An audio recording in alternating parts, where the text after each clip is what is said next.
Bismillahirrahmanirrahim. Assalamualaikum ibu-ibu semua, selamat siang. Waalaikumsalam, selamat siang, Mbak. Waalaikumsalam, selamat siang. Bagaimana kabar ibu-ibu semua? Apakah sehat? Alhamdulillah sehat. Alhamdulillah sehat. Alhamdulillah. Baik, sebelumnya izinkan saya untuk memperkenalkan diri. Perkenalkan, nama saya Tahira Salsabil, perwakilan dari mahasiswi Poltekkes Kemenkes Jakarta 3. Nah, di sini saya akan melakukan suatu penyuluhan atau pemaparan yang bertemakan pengaruh status gizi terhadap pertumbuhan dan perkembangan balita. Nah, apa sih balita itu berumur berapa sih? Nah, balita itu kan berumur 12 sampai 59 bulan. Nah, di masa-masa ini tuh sedang mengalaminya pertumbuhan dan perkembangan secara pesat. Nah, hal ini tuh menyebabkan anak-anak balita termasuk ke dalam golongan individu yang paling rentan menderita masalah gizi. Salah satu masalah gizinya ini pada anak balita itu banyak menyebabkan kematian yang semakin meningkat. Nah, masa anak di bawah 5 tahun ini merupakan periode paling penting dalam tumbuh kembang anak. Nah, karena pertumbuhan dasar yang berlangsung pada masa balita itu akan mempengaruhi dan menentukan perkembangan anak balita tersebut untuk selanjutnya. Lalu kita bisa lihat dari leaflet yang kedua. Nah, di sini tuh tertera beberapa faktor-faktor yang mempengaruhi status gizi anak tersebut. Nah, yang pertama itu ada ketidaktahuan hubungan makanan dengan kesehatan. Nah, kita ketahui banyak di luar sana para orang tua itu masih belum mengetahui hubungan makanan tersebut dengan kesehatan untuk si bayi dan keluarganya. Jadi pengetahuan gizi yang baik itu akan menyebabkan seseorang itu mampu menyusun menu yang baik untuk dikonsumsi. Nah, terutama itu kan kepada balita atau keluarganya. Lalu, semakin banyaknya pengetahuan gizi seseorang, itu maka ia akan semakin memperhitungkan jenis dan jumlah makanan yang diperolehnya untuk dikonsumsi. Nah, keadaan ini tuh menunjukkan ketidaktahuan akan faidah makanan bagi kesehatan tubuh, ya, mempunyai sebab buruknya mutu gizi makan keluarga. Nah, khususnya untuk anak-anaknya. Lalu ada faktor yang kedua. Nah, faktor yang kedua itu apa? Prasangka buruk terhadap makanan tertentu.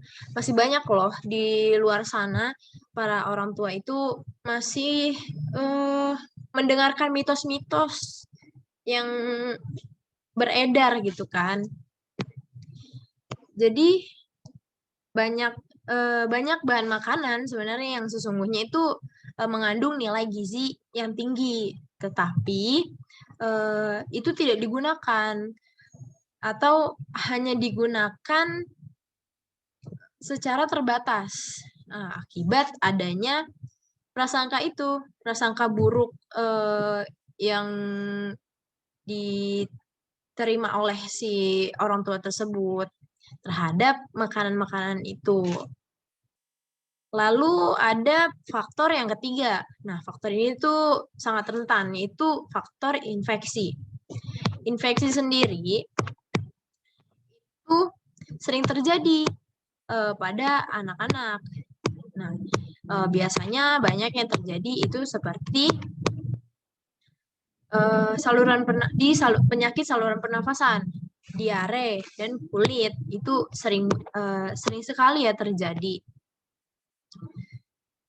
Nah, anak-anak ini tuh anak-anak yang sering menderita penyakit infeksi itu mereka akan menyebabkan pertumbuhan yang terhambat dan tidak dapat mencapai pertumbuhan yang optimal. Lalu, ada juga nih faktor dari kekurangan energi dan protein. Nah, kok bisa sih? Nah, ada tuh penyebabnya. Penyebabnya itu kurang energi dan protein yang pastinya. Contohnya nih, bisa seperti makanan yang tersedia itu kurang mengandung energi. Lalu, nafsu makan anak ini terganggu, jadi si anak ini tidak mau makan.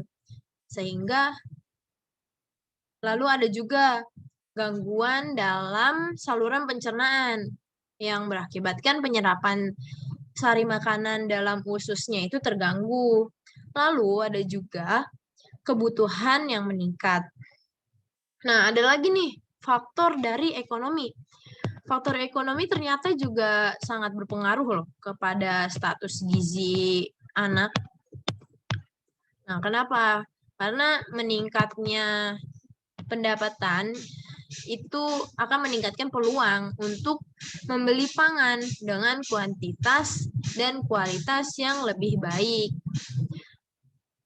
Nah, sebaliknya, dengan penurunan pendapatan itu akan menyebabkan menurunnya daya beli baik pangan secara kualitas maupun kuantitas. Nah, meningkatnya taraf hidup sejahtera atau masyarakat itu berpengaruh promosi dari iklan serta kemudahan informasi yang dapat menyebabkan perubahan gaya hidup dan timbulnya kebutuhan psikogenik baru di kalangan masyarakat menengah ke atas. Lalu ada juga nih faktor dari agama.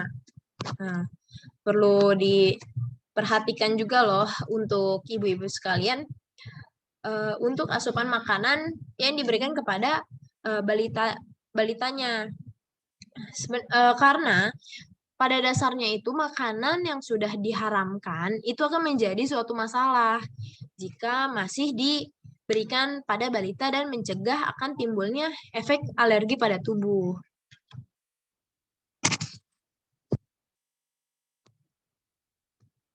Nah, itu kan pantangan-pantangan didasari dari agama. Nah, itu adanya tuh pantangan terhadap makanan dan minuman tertentu dari sisi agama. Itu dikarenakan biasanya dapat membahayakan jasmani dan rohani bagi yang mengkonsumsinya. Jadi seperti konsep halal dan haram itu sangat mempengaruhi pemilihan bahan makanan yang akan dikonsumsi. Faktor selanjutnya itu ada faktor pendidikan. Nah, faktor pendidikan ibu atau orang tua ini tuh faktor yang sangat-sangat penting. Nah, jadi tinggi rendahnya tingkat pendidikan ibu itu sangat erat ya kaitannya dengan tingkat pengetahuan terhadap perawatan kesehatan keluarganya, seperti hygiene pemeriksaan kehamilan dan pasca persalinan. Nah, serta juga kesadaran terhadap kesehatan dan gizi anak-anak dan keluarganya. Lalu, faktor yang paling berpengaruh sekali itu adalah gizi. Nah, di gizi ini, tumbuh dan kembang anak itu membutuhkan zat gizi yang esensial. Itu mencakup protein, lemak, karbohidrat, lalu mineral, vitamin, dan air yang itu tuh harus dikonsumsi secara seimbang. Nah, khususnya selama periode pertumbuhan dan perkembangan yang cepat, seperti masa bayi, prasekolah, atau remaja, itu tuh akan membutuhkan lebih banyak kalori dan protein. Nah, anak tersebut dapat mengalami hambatan dan pertumbuhan, mengalami hambatan pertumbuhan dan perkembangan, itu hanya kurang adekuatnya asupan gizi. Nah, asupan gizi yang berlebih juga itu dapat menimbulkan dampak yang buruk. bagi kesehatan anaknya. Nih, contohnya seperti terjadi penumpukan kadar lemak yang berlebihan dalam sel atau jaringan dalam tubuhnya. Jadi seperti obesitas. Nah, pertumbuhan dan perkembangannya itu pun juga akan terganggu. Jadi, mungkin itu saja pemaparan dari hari ini yang bertemakan pengaruh status gizi terhadap pertumbuhan dan perkembangan balita. Untuk ibu-ibu sekalian, apakah ada yang ingin ditanyakan? Apakah sudah pada mengerti?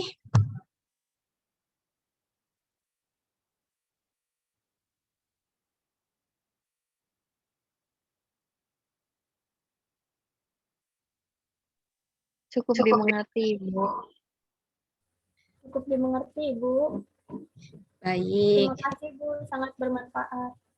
Ya, terima kasih kembali.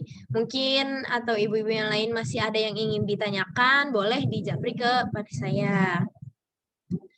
Sekian dari pemaparan hari ini. Mungkin kurang lebihnya mohon maaf apabila ada salah-salah kata yang kurang berkenan, mohon dimaafkan. Wabillahi taufiq wal hidayah. Wassalamualaikum warahmatullahi wabarakatuh. Terima kasih. Waalaikumsalam warahmatullahi wabarakatuh. Terima kasih, Ibu Ata. Terima kasih, Bu.